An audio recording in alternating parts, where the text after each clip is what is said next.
Sir ఈసారి election అనేది రాష్ట్ర వ్యాప్తంగా కూడా ఆలోచించే పరిస్థితి వచ్చింది. ఎందుకంటే యువత ఎక్కువగా ఓటేశారు. ఈ ప్రచారాల్లో కూడా చాలా బిజీ అయ్యారు. ఇప్పుడు ఎలా ఉంది సార్?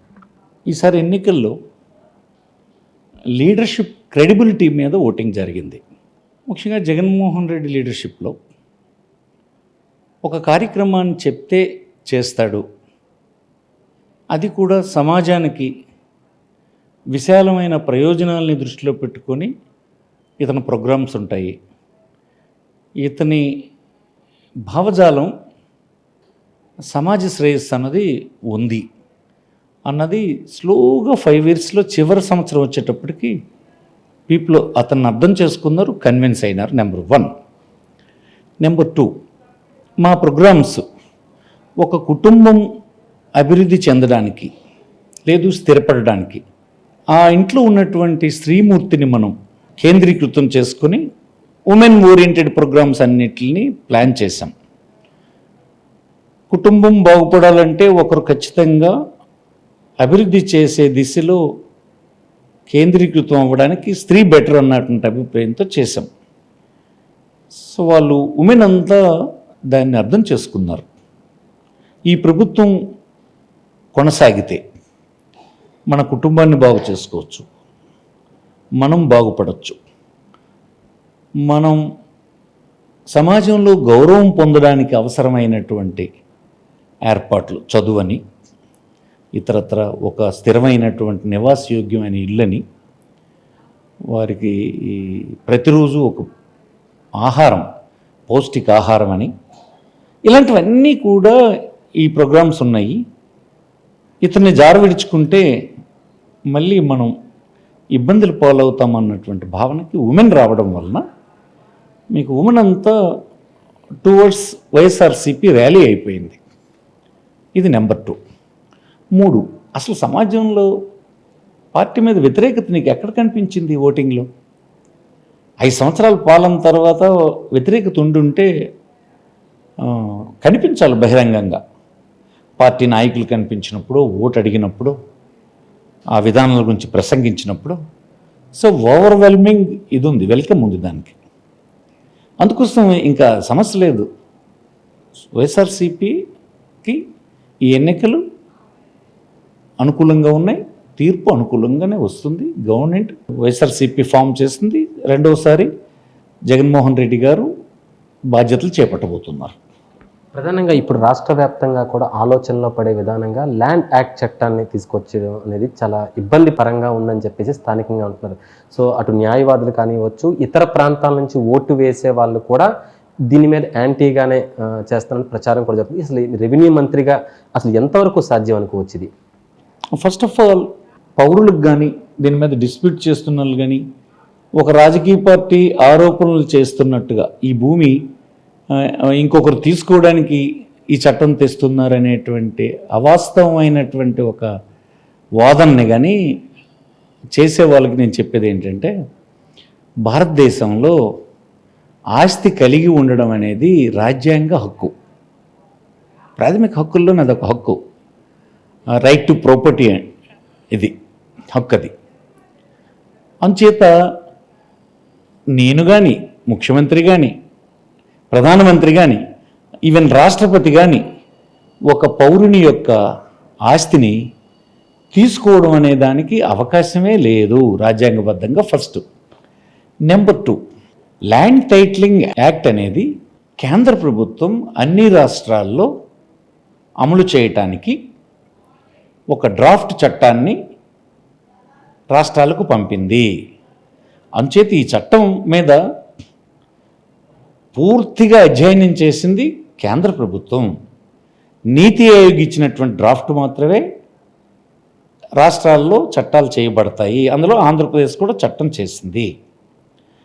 అసలు కేంద్ర ప్రభుత్వం ఎందుకు టేకప్ చేసింది ఈ చట్టాన్ని అని అంటే, మన దేశంలో ఉండేటువంటి సుప్రీంకోర్టు ఇప్పటి వరకు భారతదేశంలో ఉన్నటువంటి యాక్ట్లు, చట్టాలు, భూమికి సంబంధించినటువంటి చట్టాలు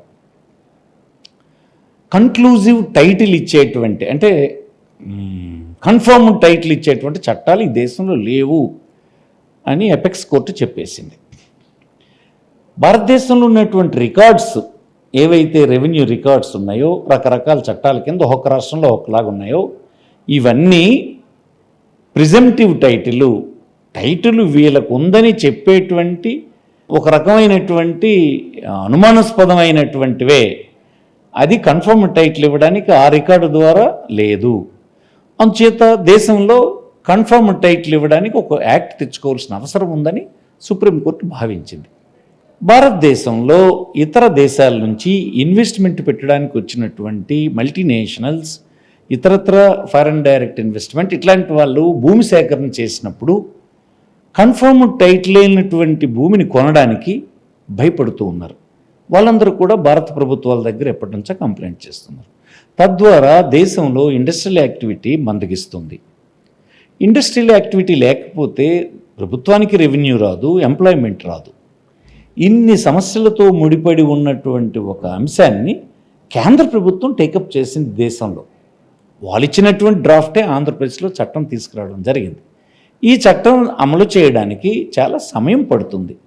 17,000 రెవెన్యూ గ్రామాలు కలిగినటువంటి ఆంధ్రప్రదేశ్లో 4,000 గ్రామాల్లో మాత్రమే ఇప్పటి వరకు సర్వే జరిగింది. ఇంకా 13,000 గ్రామాల్లో సర్వే పూర్తి కావాల్సింది. దానికి ఇంకో 1.5 year టైం పడుతుంది.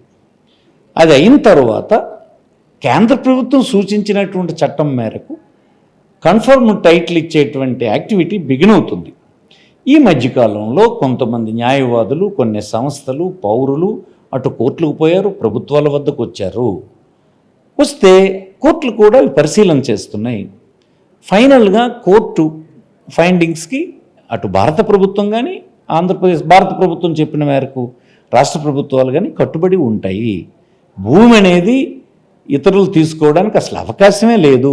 ఈ చట్టం వలన కేంద్ర ప్రభుత్వం ఆలోచిస్తుంది ఏంటంటే కన్ఫర్మ్ టైటిల్ ఇక ముందు రైతులకు ఇస్తారు, భూమికి భద్రత ఉంటుంది అనే ఉద్దేశంతో తెచ్చిన చట్టం. అయితే ఇది టీడీపీ ఎందుకు చేసిందంటే ఒక రాజకీయ పార్టీగా వాళ్ళు చేసింది చాలా తప్పు. మొదటిది, ఇలాంటి చట్టాన్ని ఎందుకు సజెస్ట్ చేశారు మీరని కేంద్ర ప్రభుత్వాన్ని ప్రశ్నించాల్సింది పోయి రాష్ట్ర ప్రభుత్వాన్ని నిందిస్తారు. ఎందుకు? ప్రజల్ని భయపెట్టి ఎన్నికల ముందు ఓటేయించుకోవాలి అనేటువంటి స్ట్రాటజీలో భాగంగానే అర్థం లేనటువంటి మాటలు, యాడ్లు, వార్తలు, ప్రసంగాలు చేశారు. అయితే నేను సీరియస్ అబ్జెక్షన్ అదేంటంటే దేశంలో ప్రజాస్వామ్య వ్యవస్థలో దేశంలో రాజకీయ పార్టీలు అనేవి ప్రజల్ని సరైన దిశ వైపు ఎడ్యుకేట్ చేయాలి. ఇక్కడ తెలుగుదేశం పార్టీ దురదృష్టవశాత్తు వక్రీకరించి ప్రజలను అయోమయంలో పెట్టే పని చేస్తున్నారు. అది రాజకీయ పార్టీగా పూర్తిగా వైఫల్యం చెందారని నా అభిప్రాయం. అందుకే నేను ఎన్నికలప్పుడు కూడా చంద్రబాబు నాయుడు గారు క్షమాపణ చెప్పాలి సమాజానికని నేను చెప్పాను. ఒక మాజీ ముఖ్యమంత్రి 75 సంవత్సరాల వయసు కలిగినటువంటి అతను కేంద్ర ప్రభుత్వం చెప్తున్నా ఆ చట్టం తెచ్చింది మేము, ఆ చట్టం సైజ్ చేసింది మేము, ఇది దేశమంతా అమలు చేస్తామని ప్రజల ప్రయోజనాల కోసం చేస్తున్నామని చెప్పినా కూడా ఈ రాష్ట్రంలో వక్రీకరించే పని చేశాడు కనుక అతను క్షమాపణ చెప్పాలి ప్రజలకని డిమాండ్ చేశాను. నీతి ఆయోగ్ కూడా ఆల్రెడీ దీనివల్ల ఎటువంటి ఇబ్బందులు ఉండవని చెప్పినప్పటికీ కూడా మేధావుల వర్గం కానీ లేకపోతే కొంతమంది కూడా దీనివల్ల ఇబ్బందులు ఉన్నాయని రైతుల్లో అపోహలకు కలిగిస్తున్నారు. అయితే దీన్ని ఎంతవరకు వాస్తవం అనుకోవచ్చు? అయితే దీన్నే ఎందుకు ఓట్ బ్యాంక్గా తీసుకున్నారనుకోవచ్చు? అంటే ఇతర ప్రాంతాలు, అది విదేశాల్లో ఇక్కడ ఉంటున్న వాళ్ళ ల్యాండ్స్ కూడా ఏమో అయిపోతాయి అనే ఒక భయంతోటే ఓటు మారిందని అంటున్నారు. ఎంతవరకు అనుకోవచ్చు సార్? ఇది ఏమీ కాదండి. అలాంటిది ఏమి, దేశ ప్రభుత్వాలు అనేవి పౌరుల వైపు ఉంటాయి. పౌరుల్ని హక్కుల్ని మరింత బలోపేతం చేసే దిశ వైపు పనిచేస్తుంది భారత ప్రభుత్వం కానీ ఇటు రాష్ట్ర ప్రభుత్వం కానీ. వీరు కేవలం ఎన్నికల్లో ప్రయోజనం పొందాలని ఆ దిగజారిపోయినారు. అది ఇప్పుడు అందరికీ తెలిసిపోయింది వీళ్ళు దిగజారుడితనం. ఈ దిగజారుడితనం తెలిసిన తర్వాత అసహించుకుంటున్నారు. ఒక రాజకీయ పార్టీ అలా చేయొచ్చా అనే భావంతో ఉన్నారు. ఒక చట్టం వచ్చినప్పుడు ఆ చట్టంలో ఏవైనా మార్పులు, సవరణలు అవసరమైతే ఎప్పుడూ చేస్తున్నాం కదా. భారత ప్రభుత్వాలు చేస్తాయి, ఇక్కడ రాష్ట్ర ప్రభుత్వాలు కూడా చేస్తాయి. రాజ్యాంగాన్నే సవరణలు చేసుకున్నటువంటి మనం ఒక చట్టాన్ని సవరణ చేసుకోవడానికి ఏదైనా ఇబ్బంది వస్తే ఏం ఇబ్బంది ఉంటుంది? అది భారత ప్రభుత్వం సజెస్ట్ చేస్తుంది, అట్లాంటివన్నీ చేస్తారు. వీళ్ళు ఎందుకు చేస్తారంటే ఇంకొక ఆరోపణ చేయడానికి లేదు వైఎస్ఆర్ పార్టీ మీద. వీరు పథకాలు, సంక్షేమ కార్యక్రమాలు అమలు చేసినప్పుడు రాష్ట్రంలో ఏ ప్రాంతంలో కానీ వర్గాల్ని చూసారా, కులాలను చూసారా, మతాలను చూసారా, టీడీపీ అని వారికి అందనీయకుండా కక్ష సాధించారా, అలాంటి ఆరోపణలు చేయడానికి అవకాశం లేదు మన అనుసరించినటువంటి వైఎస్ఆర్ పార్టీ అనుసరించిన పద్ధతి వలన. ఇతరత్ర విషయాల్లో జగన్మోహన్ రెడ్డిని విమర్శించడానికి కూడా స్కోప్ లేకపోవడం వల్ల ఒక అబద్ధ ప్రచారం ద్వారా ఎన్నికల్లో ప్రయోజనం పొందుదామన్నటువంటి స్ట్రాటజీకి దిగజారిపోయినారు. ఇది దిగజారుడుతనమే తప్ప ఇంకొకటి కాదని మనం చేస్తున్నాం. ఉమ్మడి తెలుగు రాష్ట్రాల్లో కూడా మీరు క్యాబినెట్ మంత్రిగా చేశారు. సో అది కూడా తెలంగాణ విడిపోయి ఇంకా పూర్తిగా వాళ్ళకి మనకి సంబంధాలు కూడా పూర్తిగా తెగిపోయే సమయం కూడా వచ్చింది. సో దీనిపై ఏమనుకోవచ్చు? అంటే అది చట్టంలో 10 years మాత్రమే ఉంది. పార్లమెంటు రాష్ట్ర విభజన చట్టంలో 10 years వరకు హైదరాబాద్ని ఉమ్మడి క్యాపిటల్గా పెట్టుకోవడానికి అవకాశం కల్పిస్తూ చట్టం చేసింది. ఆ చట్టం ప్రకారం 10 years పూర్తయింది కనుక విశాఖపట్నంలో క్యాపిటల్ పెట్టుకుంటాం. ముఖ్యమంత్రి గారు ఇప్పటికే అది ప్రకటించినారు. ఎగ్జిక్యూటివ్ క్యాపిటల్ అనేది విశాఖపట్నంలో వస్తుంది, న్యాయ క్యాపిటల్ అనేది కర్నూలులో ఉంటుంది, లెజిస్లేటివ్ క్యాపిటల్ అనేది మీకు అమరావతిలో ఉంటుంది. ఇది ఫర్మ్ స్టాండ్. ఇప్పుడు ప్రమాణ స్వీకారం ఈ ప్రభుత్వం మళ్ళీ చేసిన వెంటనే విశాఖపట్నం నుంచే పరిపాలన సాగుతుందని ముఖ్యమంత్రి గారు చెప్పారు. దానికే కట్టుబడి ఉన్నది పార్టీ కూడా. విశాఖపట్నం క్యాపిటల్గా అన్ని విధాలుగా సపోర్ట్ ఉందని అంటున్నారు. అయితే ఎందుకు వ్యతిరేకించడానికి గల కారణాలు ఏమనుకోవచ్చు? అంటే ఇప్పుడు అమరావతి అక్కడ ఉండకుండా ఇక్కడే ఎందుకు పెట్టాలనే ఆలోచనలో ఉంటే ఎందుకు వ్యతిరేకిస్తున్నారు? అసలు విశాఖపట్నం వద్దని చెప్పుకోవచ్చు. టీడీపీకి సంబంధించి వాళ్ళు రియల్ ఎస్టేట్ చేయాలని అనుకుంటున్నారు. అక్కడ ల్యాండ్ సేకరించి రియల్ ఎస్టేట్ చేసి అతను చంద్రబాబు నాయుడు గారు, అతని సహచరులు, అతనికి సన్నిహితులైనటువంటి వాళ్ళందరూ కలిపి లబ్ధి పొందాలన్నటువంటి ఆకాంక్షతో దేశంలో ఫెయిల్యూర్ మోడల్ని వాళ్ళు చేయాలని చూస్తున్నారు. జగన్మోహన్ రెడ్డి గారు సరైన పందాలో వెళ్తున్నారు. రాజ్యాంగం చెప్పేటట్టుగా పరిపాలనను అభివృద్ధి డీసెంట్రలైజ్ చేయడం అనేది ప్రపంచంలో అన్ని దేశాలు అనుసరిస్తున్నటువంటి మోడల్. డీసెంట్రలైజేషన్ వల్ల అన్ని ప్రాంతాలకు అభివృద్ధి చెందుతుంది, పౌరుల్లో వారి తల స్థితిగతులు పెరుగుతాయి. ఒకచోట అభివృద్ధి చేయడం అనే కాన్సెప్ట్ ఫెయిల్యూర్ మోడల్. అది స్వార్థంతో చంద్రబాబు నాయుడు గారు ప్రభుత్వం చేసింది. ఇప్పుడు జగన్మోహన్ రెడ్డి విశాలమైన దృక్పథంతో డీసెంట్రలైజ్ చేసి చేస్తున్నారు. ఇది ఆమోదయోగ్యమైంది, అన్ని ప్రాంతాలకి అంగీకారమైంది. Visakhapatnam it's a comprehensive city. Hyderabad విడిపోయిన తర్వాత మిగిలినటువంటి ప్రాంతంలో విశాఖపట్నం మీకు సమగ్రమైనటువంటి పట్టణం. ఈ పట్టణంలో కొద్ది ఇన్వెస్ట్మెంట్తోనే మీకు మంచి క్యాపిటల్ నిర్మాణం చేసుకోవచ్చు. ఈ మధ్యకాలంలో తెలంగాణకు సంబంధించిన మంత్రులు కూడా మీకు ల్యాండ్ యాక్ట్ చట్టంపై కొన్ని తెలుసుకున్నారని అంటున్నారు. ఎంతవరకు వాస్తవానికి వచ్చారు? ఇవన్నీ లోతుగా స్టడీ చేసినటువంటి వాళ్ళకి తెలుస్తుంది. ఎవరైతే ఈ చట్టాలు సమస్యల మీద దృష్టి పెడతారో వారందరూ ఆస్తి కలిగినటువంటి వాడికి ఉన్నటువంటి ఇబ్బందులను తొలగించాలి అనేటువంటి ప్రయత్నంతో వాళ్ళు ఇవన్నీ స్టడీ చేస్తారు. ఎవరైతే స్వల్పమైన ప్రయోజనాలు, ఇలాంటి రాజకీయ ప్రయోజనాలు ఆశిస్తారో వాళ్ళు ఆరోపణలు చేసి మిస్లీడ్ చేసే పని చేస్తారు. దేశంలో ఈ చట్టం అన్ని రాష్ట్రాల్లో అమలు అవుతుంది. అది కేంద్ర ప్రభుత్వం అనుసరిస్తున్నటువంటి పద్ధతి, వాళ్ళు తయారు చేసినటువంటి డ్రాఫ్ట్ అది.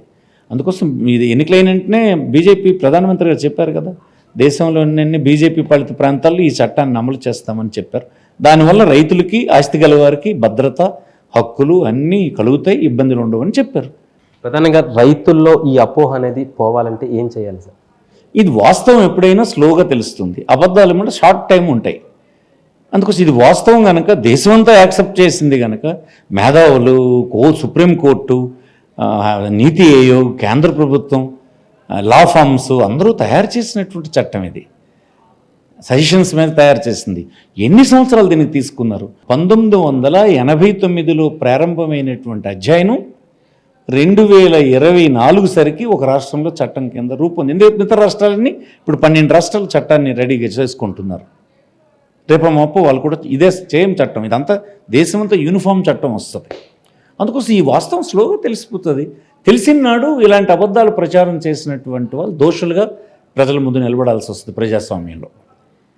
సీనియర్గా ధర్మాన ప్రసాద్గా మంచి పేరు ప్రఖ్యాతులు ఉన్న వ్యక్తిగా మీరు ప్రాధాన్యత వహిస్తున్నారు ఉమ్మడి రాష్ట్రంలో. అయితే ల్యాండ్ యాక్ట్ చట్టం మీరు రెవెన్యూ మంత్రిగా ఉండేటప్పుడు వచ్చినప్పుడు సో ఎలా అనిపిస్తుంది మీకు? It's a very good act, very good act. Supreme court ఈ దేశంలో అత్యున్నతమైన న్యాయస్థానం చెప్పింది టైటిల్ ఇచ్చేటువంటి చట్టం ఈ దేశంలో లేదు గనక టైటిల్ ఇచ్చే చట్టాన్ని తెచ్చుకోండి అన్నది. అది ఒక డెసిషన్ అది. కేంద్ర ప్రభుత్వం అధ్యయనం చేసి అనేక దశాబ్దాల తర్వాత ఒక చట్టాన్ని డ్రాఫ్ట్ని ఇచ్చింది. కేంద్ర ప్రభుత్వం ప్రమేయంతోనే రాష్ట్రాలు ఈ చట్టాలను చేసుకుంటాయి. ఇంత క్లారిటీ ఉన్న తర్వాత దీన్ని వక్రీకరించడం అనేది చాలా నీచమైన పని.